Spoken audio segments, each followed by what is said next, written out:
Graham Nash.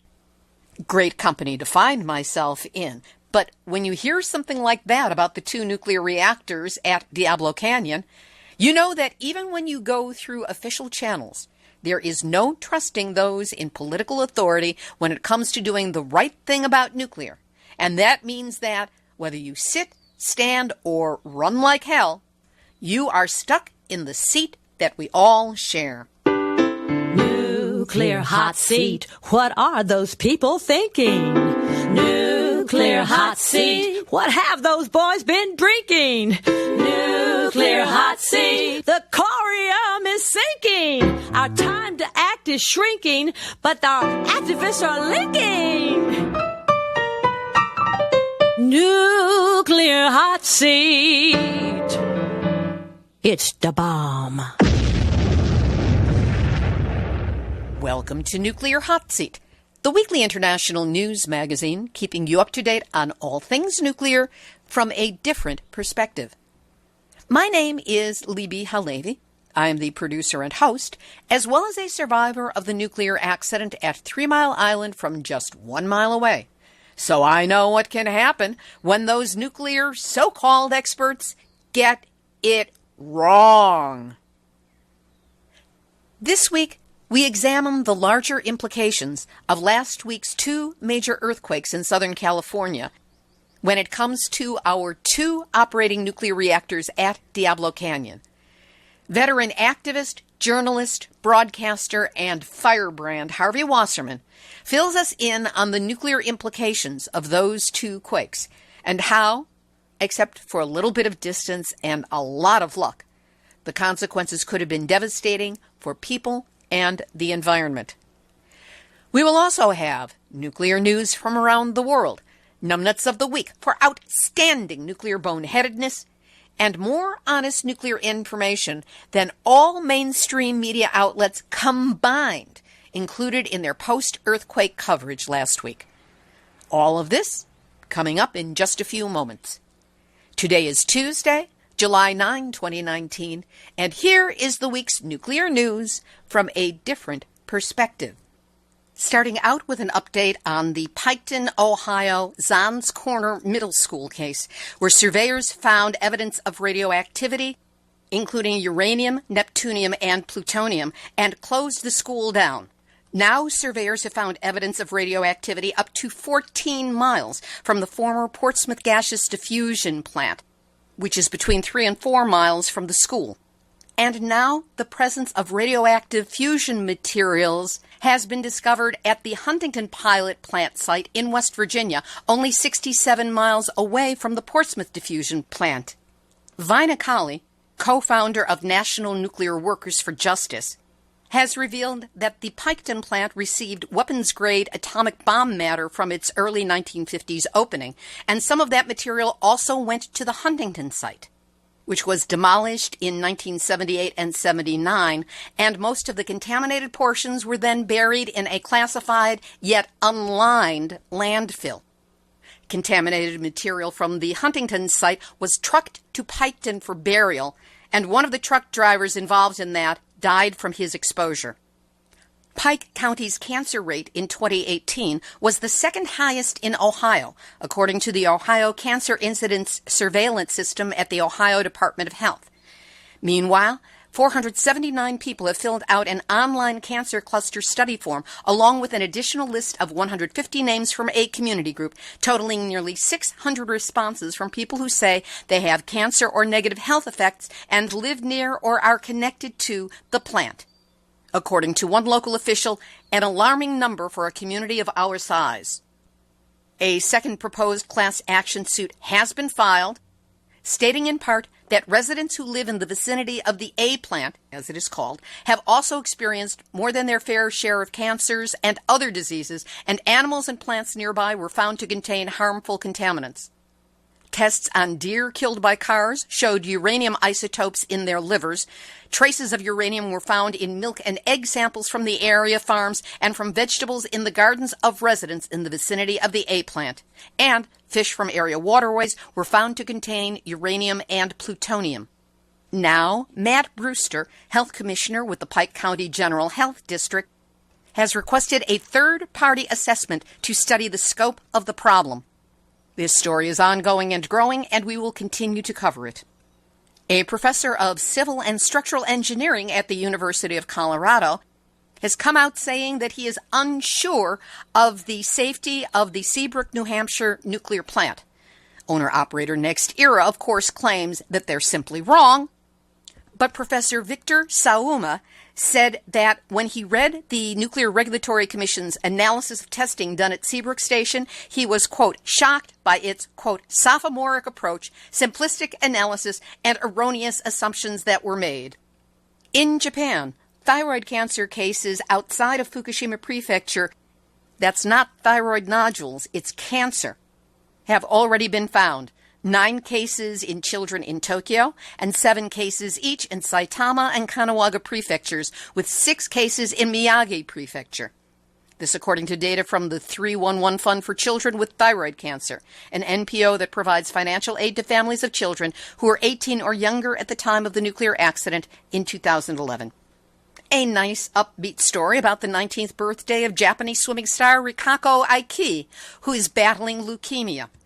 None of the stories now show the original information that came out, where it was reported that she swam in proximity to Fukushima Prefecture for many hours a day. This information, unfortunately, was scrubbed from the internet, and you'll have a hard time finding it on any kind of a search. But I read it, it was there, and then it wasn't. Tokyo Electric Power Company, TEPCO employees, sparked a nuclear scare after a violent late-night earthquake. Operators at the Kashiwazaki Kariwa nuclear plant in Niigata Prefecture, where a strong quake hit, faxed a message to local authorities seeking to allay any fears of damage. But the TEPCO employees accidentally ticked the wrong box on the form, mistakenly indicating there was an abnormality at the plant rather than that there was no problem. Oops! One official filled out the form and it was checked by a colleague before being sent. Double oops. The mayor of Kashiwazaki City said, when a real earthquake is happening, not a drill, this is a massive error. Understatement. In Russia, a top naval official spoke at the funeral of the 14 sailors who died during a fire last week on a nuclear-powered Russian military submarine and said that they prevented, quote, a planetary catastrophe.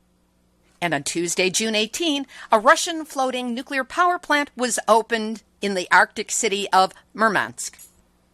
And now... Nuclear hot seat, nuclear hot seat, nuclear hot seat, numbnuts of the week. Fasten your seatbelts, because this one is going to be a ride. The big money in nuclear these days is in waste storage. Billions of dollars are right now being built out of decommissioning funds to pay for purported long-term storage of high-level radioactive waste in the equivalent of tin cans, almost literally.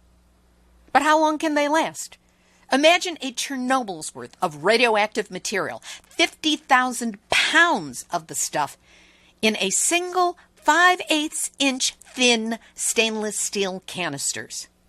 How long before that canister is well past its use-by date, like cans of tuna you find in the back of your pantry? The nukesters don't care what happens to us in the future, as long as they get the work done fast and cheap. It looks good, and then they get out of Dodge with their profits. Ever wonder where all that money is going? Well, if your name is Chris Singh, you are CEO of Holtec International, the company that manufactures and shills out those thin can canisters, as well as the flawed systems for installing them that almost destroyed Southern California last August at San Onofre. But that's another story. If you are that Chris Singh, you are clearly worth a bundle, at least in terms of dollars. We're not talking morality here. And if your name is Chris Singh and you are the son of the CEO of Holtec International, you're so rich you just bought a $4 million car. How can such a thing be possible? Is it made out of gold? Is the windshield cut from a single diamond? Instead of oil, does it run on the blood of unborn dolphins? Nope. It is just a car.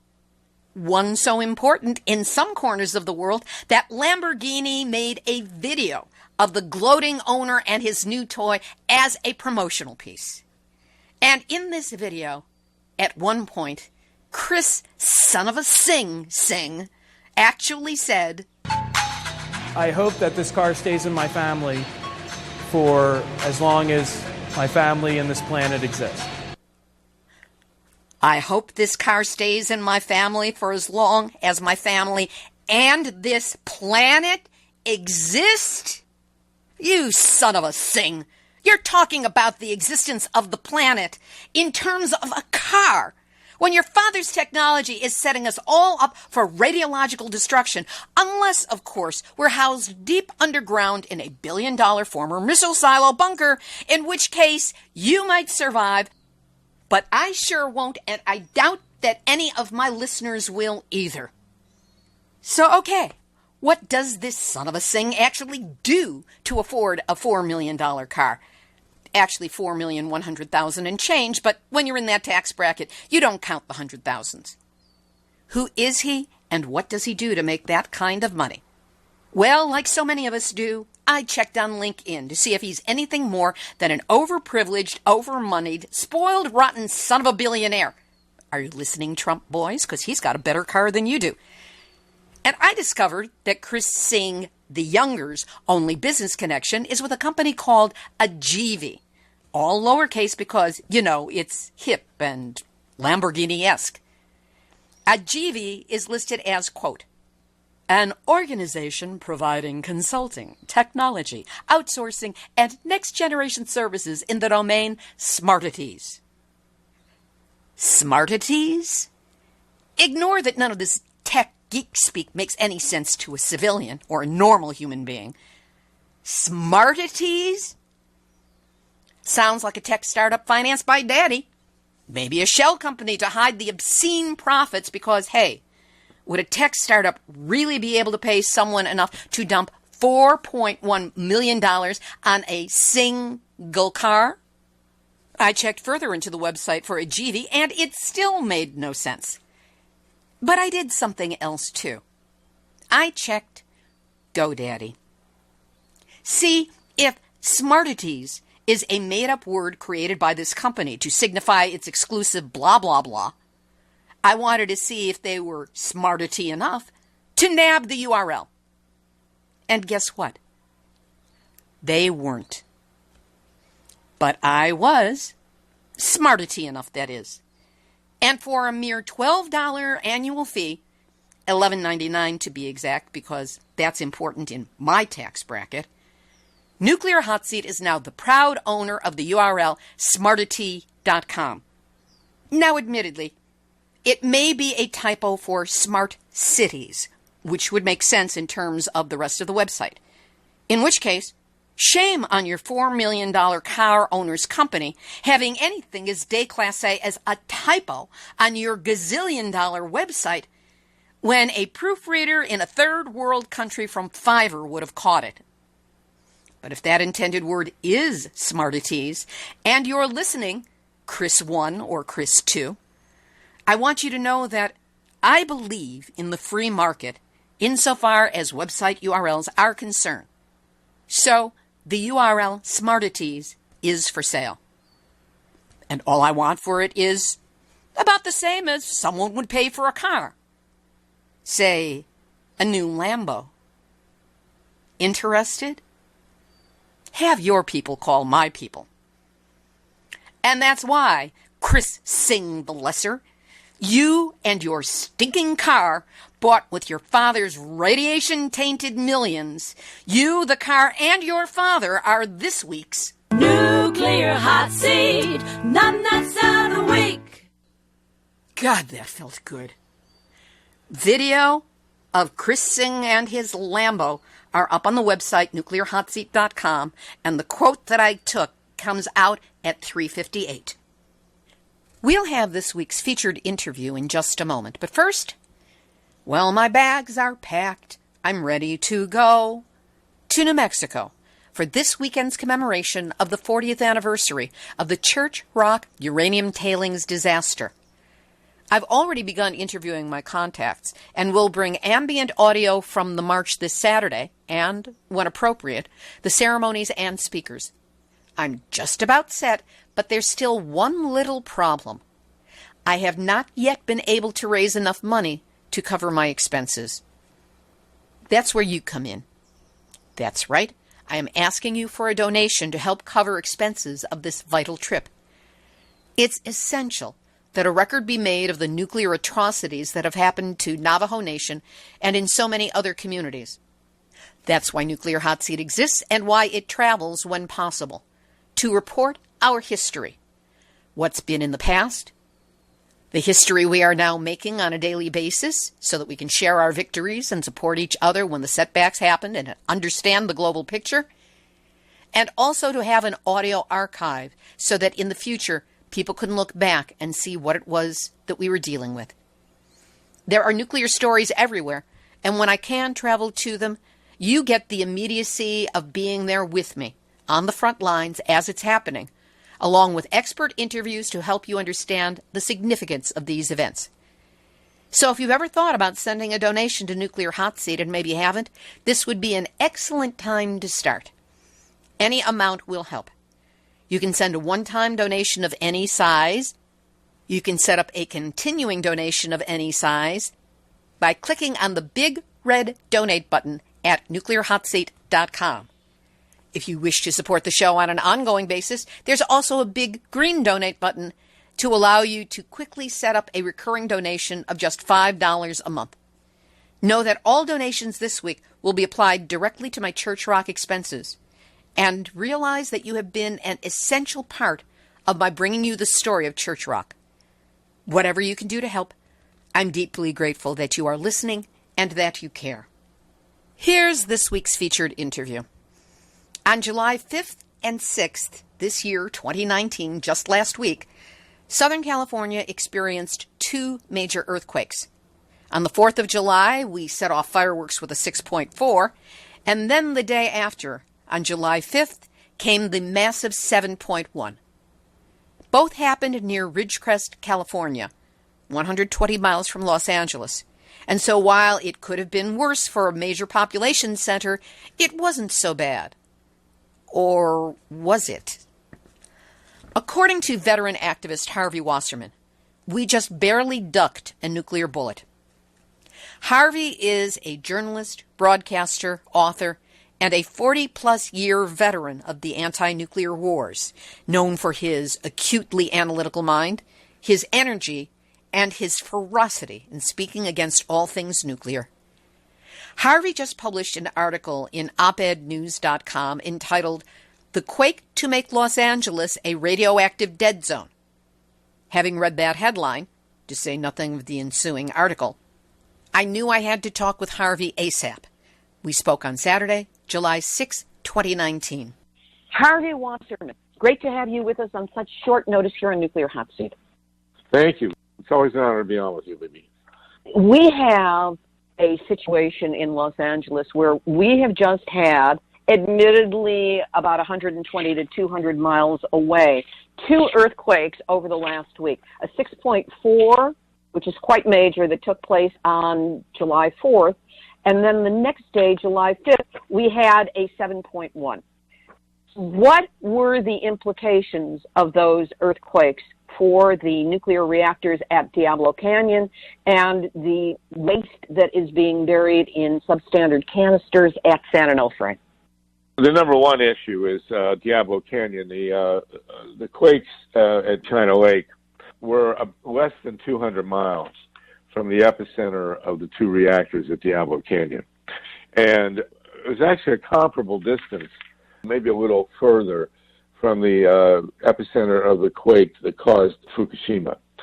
And, of course, Fukushima, the quake, resulted in a tsunami, but it is very scantily discussed that tsunami at Fukushima did not arrive at Fukushima until Unit 1 was already actually melting down. There's some controversy over this, but it appears that the quake itself caused the disaster, at least at Unit 1 at Fukushima. So the quake at China Lake was within range of having blown out Diablo Canyon. Now, these two reactors at Diablo Canyon, first of all, we have had a report, it was reported by the Associated Press in 2014, that the resident Nuclear Regulatory Commission inspector at Diablo Canyon, Dr. Michael Peck, did a report basically saying that given what had been discovered about earthquake faults around Diablo Canyon, that the reactors should be shut because they cannot withstand a credible earthquake at Diablo Canyon. And Dr. Peck, I mean, there's no one more, shall we say, authoritative about a nuclear power plant than the NRC resident inspector. I mean, the commission is completely corrupt. Much of the staff does its job, and Michael Peck was eminently qualified. He was there. What happened was that when Diablo was built, the owners, Pacific Gas and Electric, knew about a fault called the Hosby fault. It's about 3 miles offshore, and never told anyone. And it really did not build the reactor to spec to withstand an earthquake from the Hosby fault. And then, in the course of the past decades, a dozen more seismic faults have been found in the near vicinity of Diablo Canyon. I mean, this thing, basically, if you want to describe the earthquake fault situation at Diablo Canyon, you have to kind of look at it as a baseball that's hit into glass and shattered it. I mean, there's obviously a whole network of earthquake faults on which Diablo Canyon has been built. I mean, it's insane. Plus, it's less than 50 miles from the San Andreas fault. And God forbid the San Andreas should go off in that vicinity. Diablo will be destroyed. Now, here's what we would expect, and here's why LA is so key. The fact is that Diablo Canyon is about a little under 200 miles, as the crow flies, from Los Angeles, from downtown Los Angeles. And the prevailing winds are from the north. I know that for sure because I ride my bike on the bike path along the ocean, along the PCH, Pacific Coast Highway, from Santa Monica to Venice on a pretty regular basis.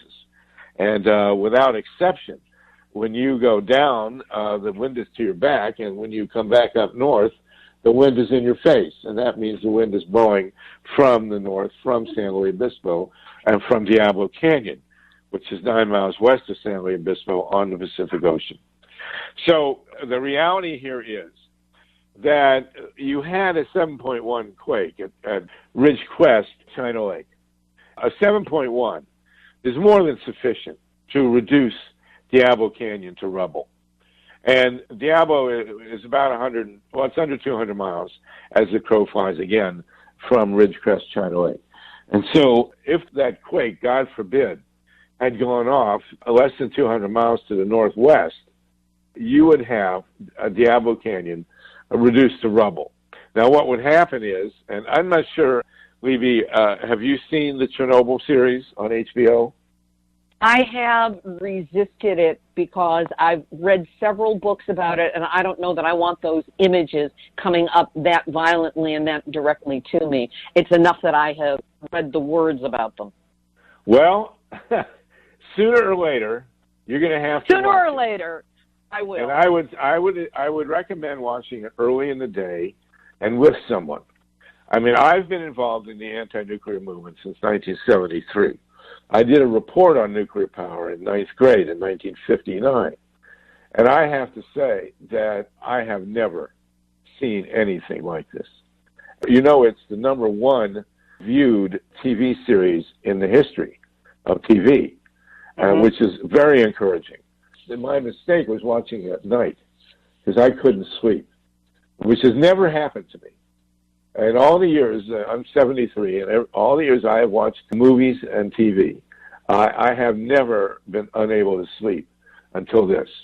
And what got to me was the visuals of the men who went into the plant dying from radiation sickness. I mean, it It is absolutely devastating. And I have to say that they did pull two punches on this thing, and only two that I could tell. I mean, you and I, Levy, have been writing about Chernobyl since it happened, but there's much, much, much about Chernobyl that I learned from this. It became a three-dimensional disaster. I was even in Kiev in 1996, 10 years after, for a conference. I would not go anywhere near that plant. I was not comfortable being in Kiev, which is 80 kilometers downriver. I got out of there as soon as I could. And unfortunately, our good friend Michael Marriott went to the plant and has since died of cancer. But at any rate, in this piece, it's a 5-part series. I believe it's a little over an hour each segment. They showed no footage and no presentation, was heavily implied, of the birth-defected children. And they also, at the end, they said that as many as 90,000 people died. And you and I know that the Yablokov study showed 985,000. But to get to the situation here in Los Angeles, the bottom line is this. If Diablo Canyon is reduced to rubble, the core will melt. There will be hydrogen explosions. The core will then melt into the earth. Diablo is on a bluff. It's about 60, 70, 80 feet high off the ocean, but of course the intake pipes are off the ocean. There could be a tsunami if there's a quake up there, which would destroy the intake pipes. The reactors themselves might be high enough off the ocean, off the sea level, to not be hit by the tsunami physically, but the intake pipes will be destroyed anyway, and so it's moot. There will be explosions. There will be, at some point, the core could hit groundwater or the ocean itself, causing explosions of a magnitude in the range of Hiroshima and Nagasaki. And then the amount of radiation that would go up into the atmosphere would be apocalyptic. I mean, there's no other way to describe it. Those two reactors are old, so they have accumulated huge quantities of residual radiation in their cores. And if those cores are exploded after they melt, or while they melt, a radioactive cloud will be created that will go down straight to Los Angeles, 10 million people, wiping out Santa Barbara and everything else along the way.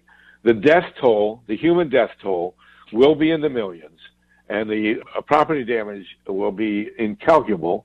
Trillions will understate it. The Central Valley will be destroyed. No more food will come out of the Central Valley, causing enormous impact, incalculable impacts on the ability of the human race, and certainly the United States, to feed itself. The cloud will cross the United States because the wind goes from west to east and circle the globe as an identifiable entity numerous times, as did the cloud from Chernobyl, and then diffuse into the overall biosphere. Essentially, it would be, I can't throw out a number, but in the range of 50-50, whether or not the human race would survive. I mean, we're talking about a species-ending, an extinction event. It would be an extinction event. And we're only talking about moving the 7.1 earthquake from China Lake to San Luis Obispo, less than 200 miles.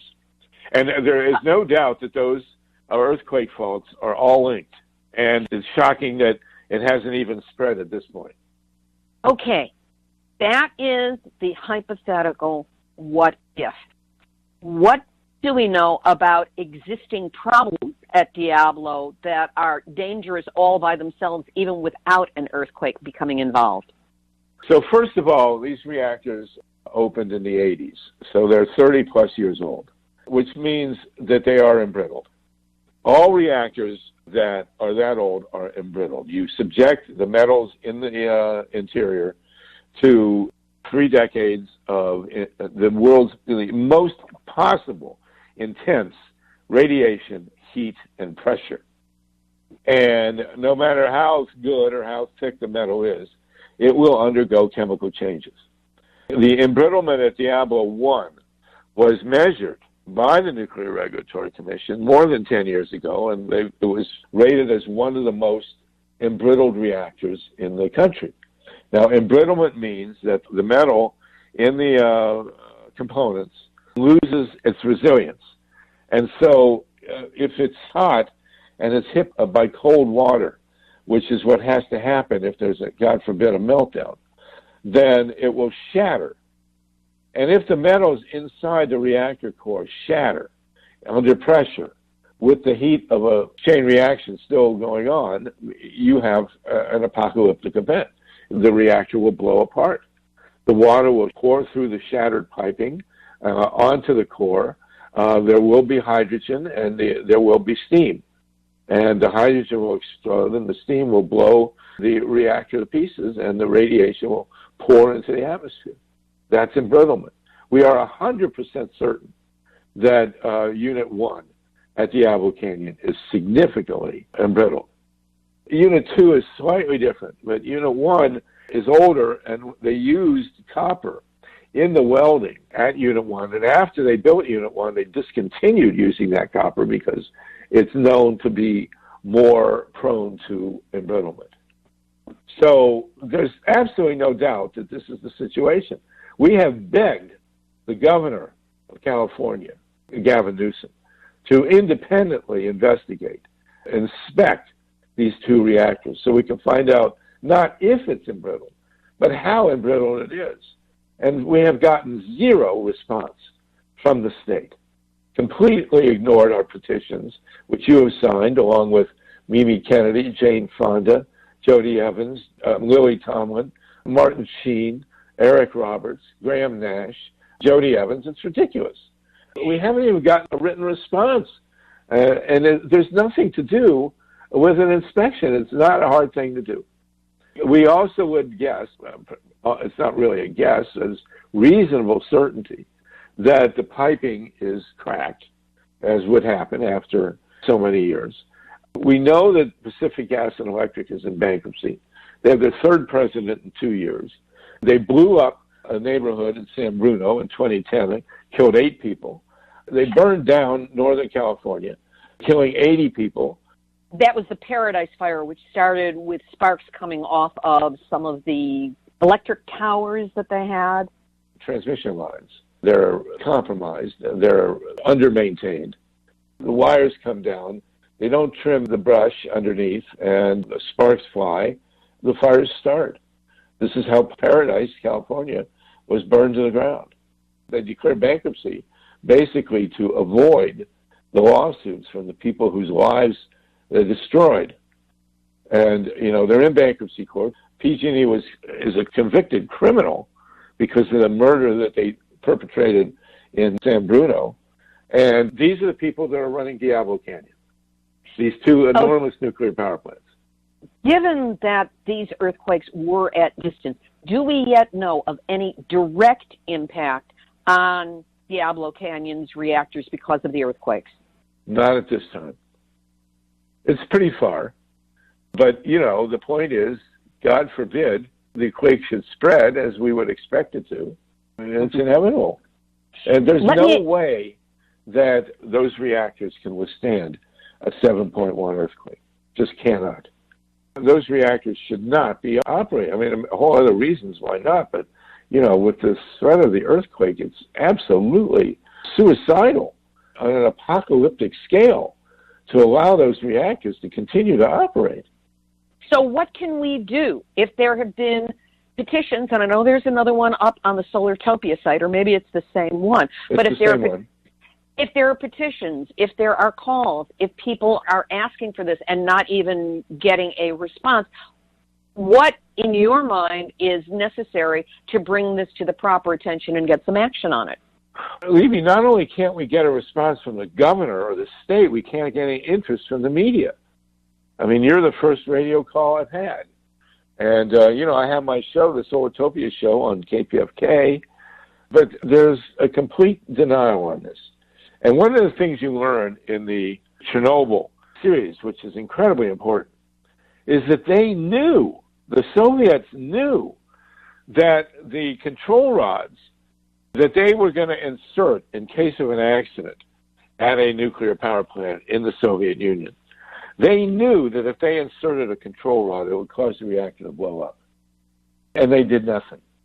The Chernobyl reactor blew up when the operators in the control room did the right thing and inserted the control rods not knowing that the people who run the nuclear power industry in the Soviet Union knew that if they did that, the place would blow up.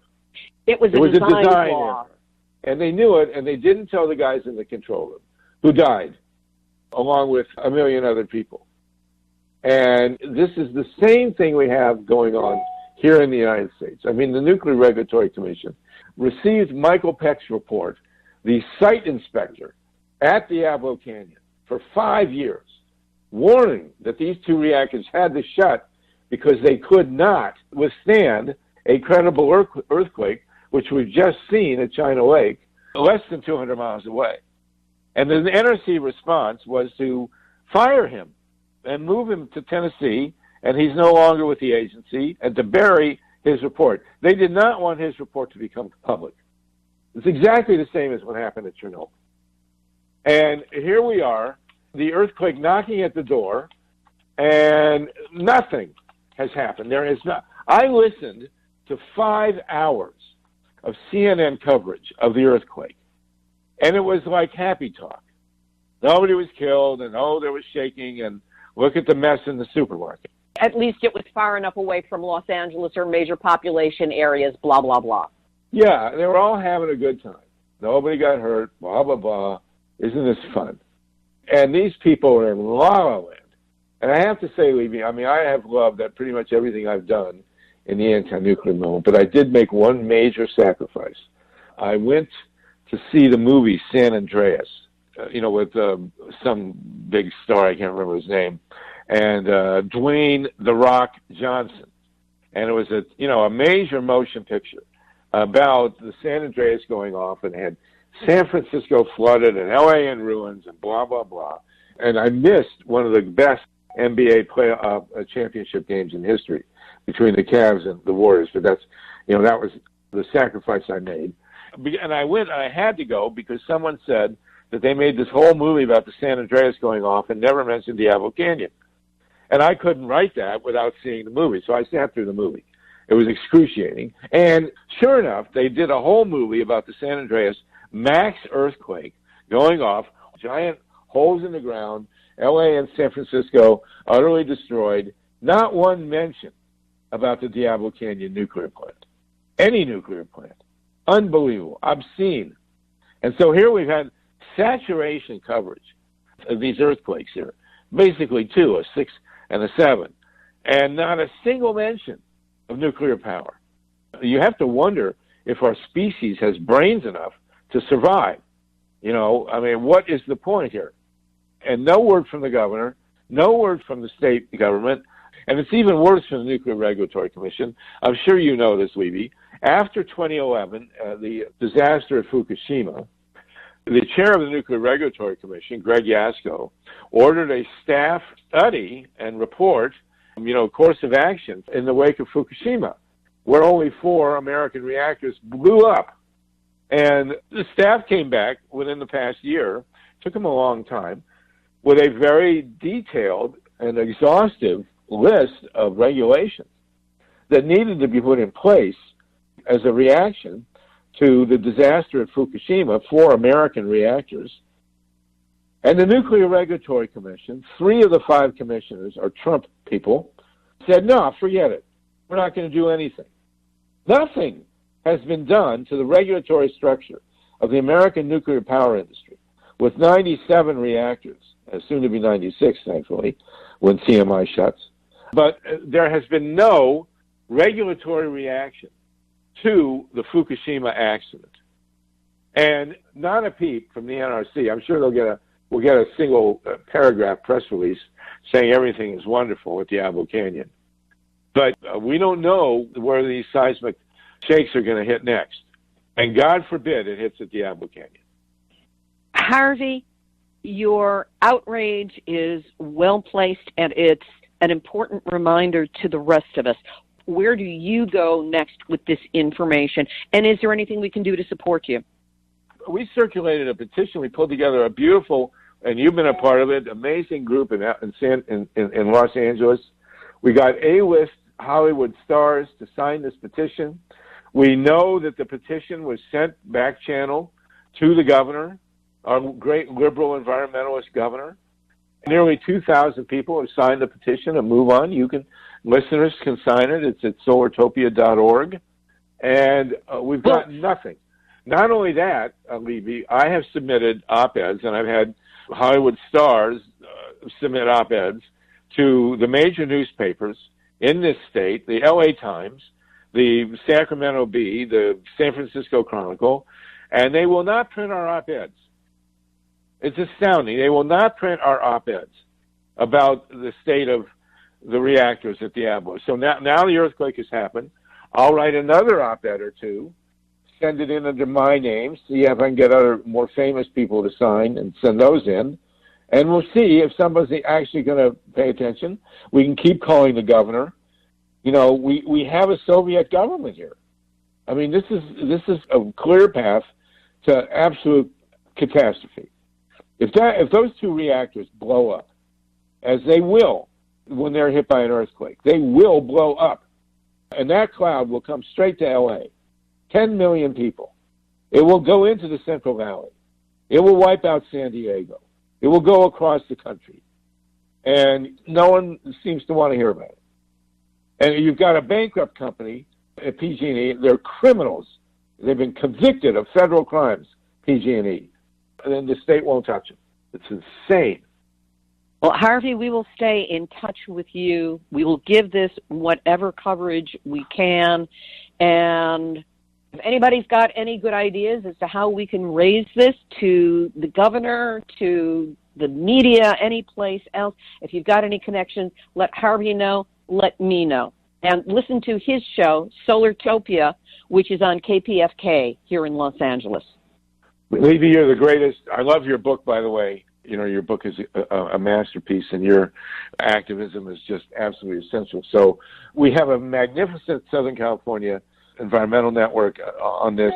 We just got to keep building, and somewhere, you know, if there's in no way, shape, or form hyperbolic to say that the fate of the human race depends on getting those reactors shut before they're hit by the next earthquake. And the earthquake that hit China Lake was sufficient to absolutely level Diablo Canyon. And it's less than 200 miles.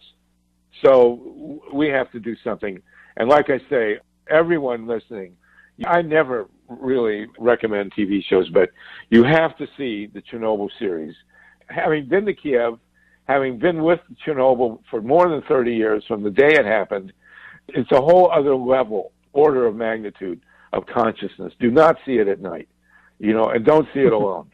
It's really that good. And so I'm going to try and track down the writer and see if I can interview him. There was, weirdly enough, the writer... No. The writer is pro-nuclear. Yes, I'm glad he's pro-nuclear. It is by far the most graphic indictment of nuclear power ever made. And I'm glad it was made by somebody pro-nuclear. If he's got a brain that can be pro-nuclear after seeing that, you know, God help him. But, you know, we can always say now that was made by someone pro-nuclear. It's actually pretty important. So I'm fine with that. I do want to interview him. We got to do what we got to do. Our lives are on the line here, and our children and our grandchildren. So let's get these reactors shut, please. Harvey Wasserman, you have been a beacon within this movement for decades now. And the ferocity and the specificity of your activism is a thing of beauty, and I wish we didn't need it, but we do. And I am so glad you made yourself available this morning for an interview for Nuclear Hot Seat. Well, Levy, you're the greatest, and I'll always want to talk to you, so keep up. That was journalist, broadcaster, author, and anti-nuclear firebrand Harvey Wasserman. We'll have a link to his article, The Quake to Make Los Angeles a Radioactive Dead Zone, up on the website, nuclearhotseat.com, under this episode, number 420. As for other materials that we discussed in this interview, we will have links up to the Alexei Yablokov book that Harvey mentioned, Chernobyl, Consequences of the Catastrophe for People and the Environment. That's the book that examined Eastern European medical records and determined that 985,000 additional deaths happened because of Chernobyl. And that was the amount as of the year 2007 when the book was first published. There's no telling how many more there are today, 12 years later. Just for good measure, we will also link to Kate Brown's recent book, Manual for Survival, A Chernobyl Guide to the Future, which comes up with statistics not unlike that of Yablokov based on her own recent research. As for Fukushima's nuclear disaster beginning before the tsunami hit, that's something we've covered here on Nuclear Hot Seat since our earliest episodes. Very early reports, with the information later scrubbed from the internet, reported that workers at Fukushima were reported running out after the quake because steam pipes had already burst. So it was the quake, not the tsunami, that started the disaster, though admittedly the tsunami did make it immeasurably greater. We'll also have on the website 2 other pieces on the earthquake. One is an article by one of my most trusted sources, who lists only as miningawareness.wordpress.com. I don't know this person, but whoever you are, thank you so much. It includes an analysis of the quake's proximity to a major U.S. weapons facility. The article is entitled, California July 4th Earthquakes in Vicinity of U.S. China Lake Propulsion Lab's Naval Air Warfare Test Range. It posits that there may be a connection between the two. And there will also be a link to a video on earthquake patterns and predictions by Dutch Sintz. I've been aware of Dutch's work since the earliest days of Fukushima, when he was a constant source of information. I haven't been following him lately because his focus hasn't been nuclear, but this one seemed important. Now, I'm admittedly not a scientist, and I cannot attest to the absolute truth of what Dutch is saying on the video, but I found it interesting, his points well made, and seemed to be backed up with credible sources. And without gilding the lily, it's scary as all get out. He's talking about earthquake prediction, what the signs have already been, and what we might still be facing.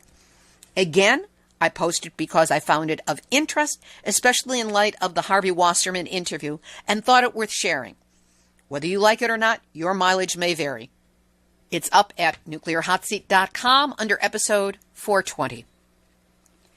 Activist shout-outs!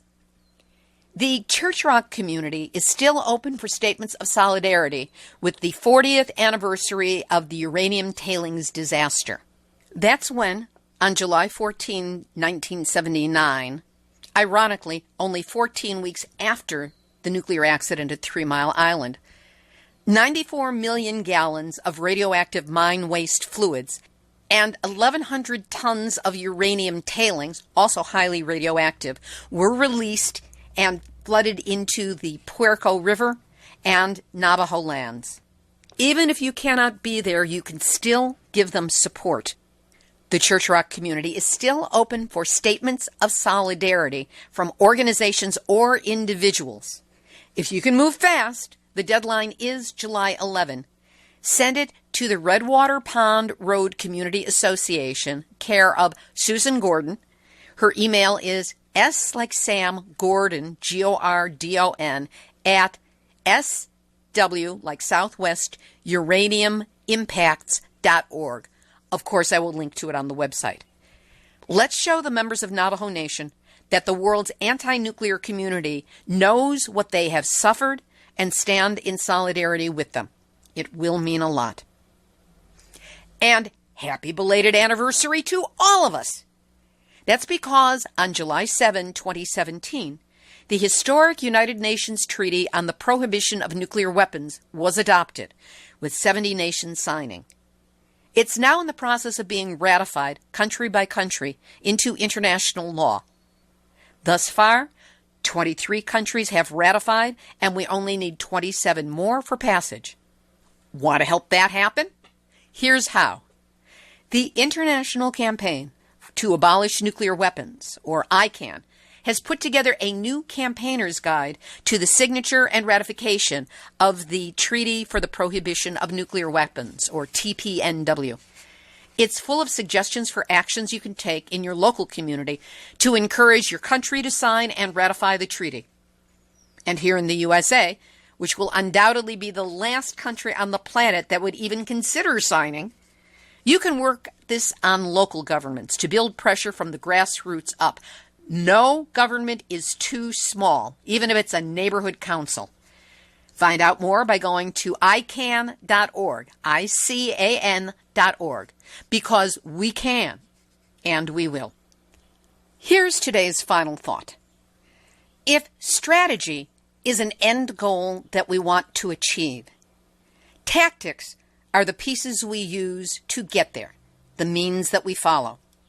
So here's an interesting tactic for ending nukes that comes out of the Netherlands, which is also the originating country for Don't Bank on the Bomb, another terrific tactic.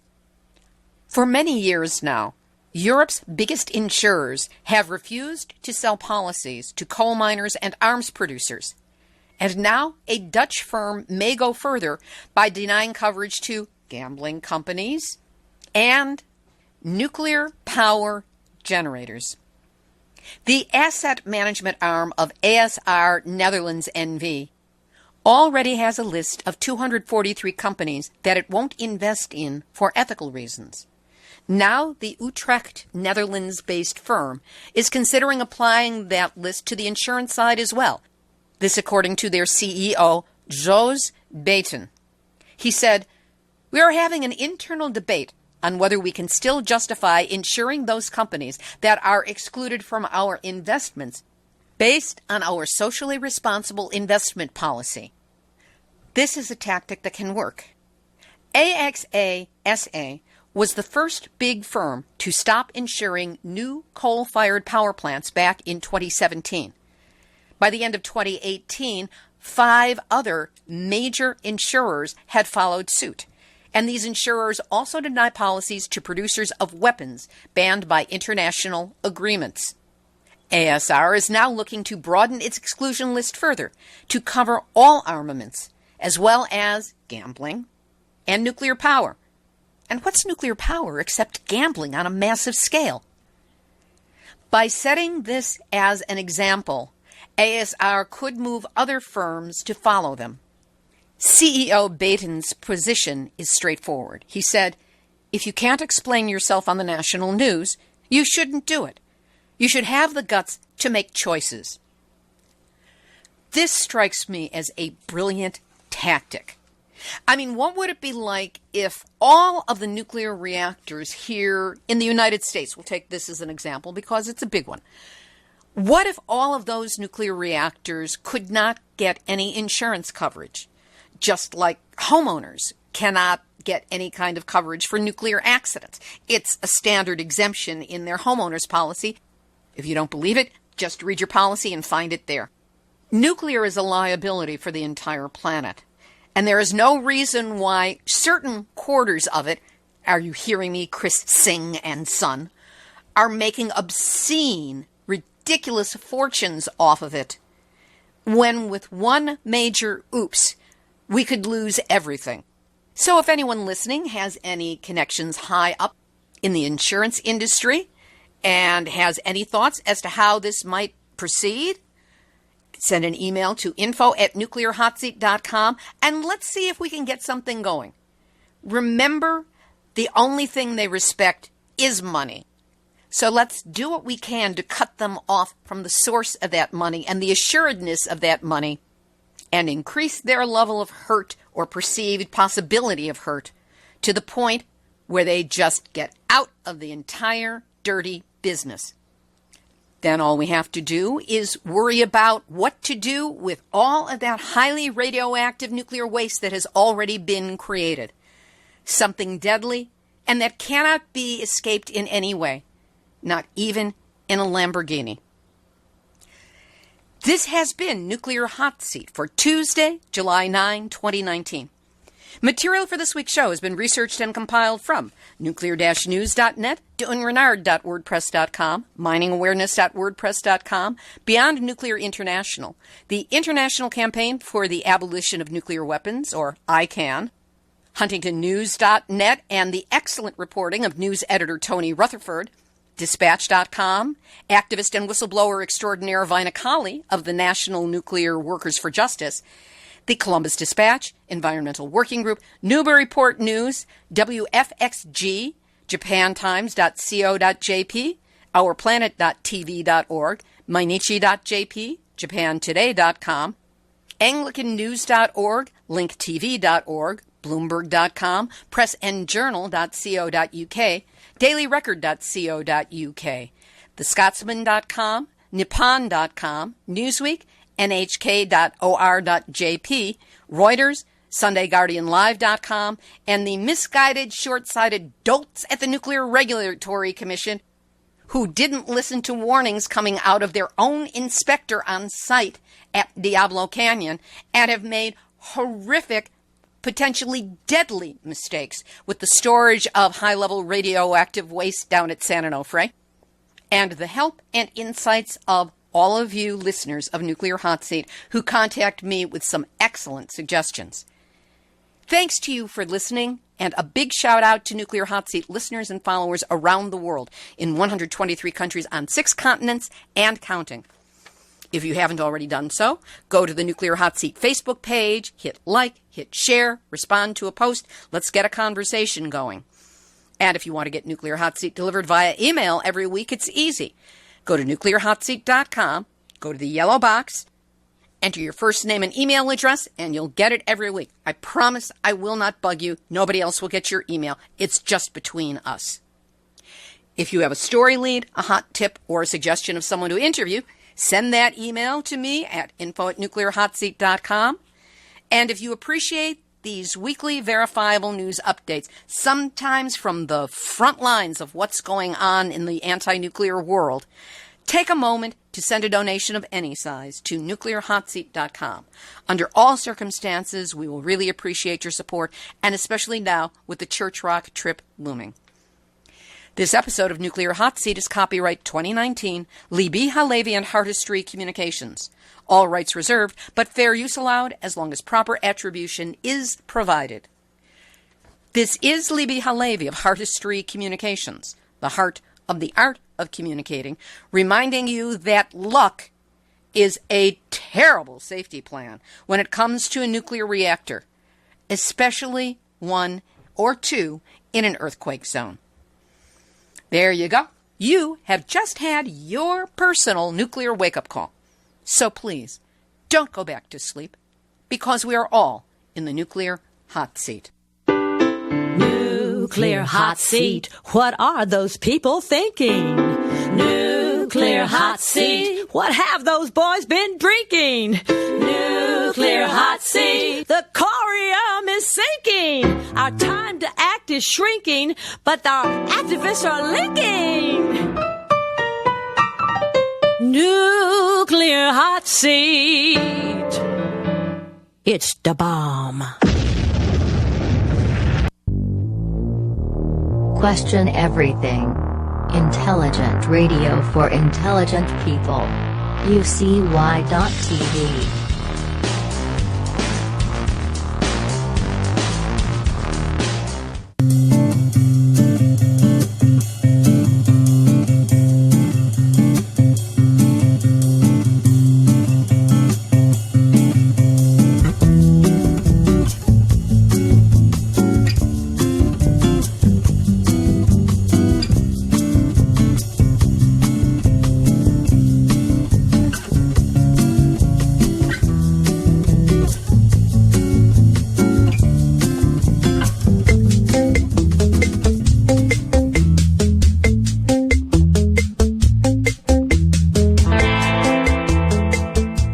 Skateboard, and you're listening to UCY.tv.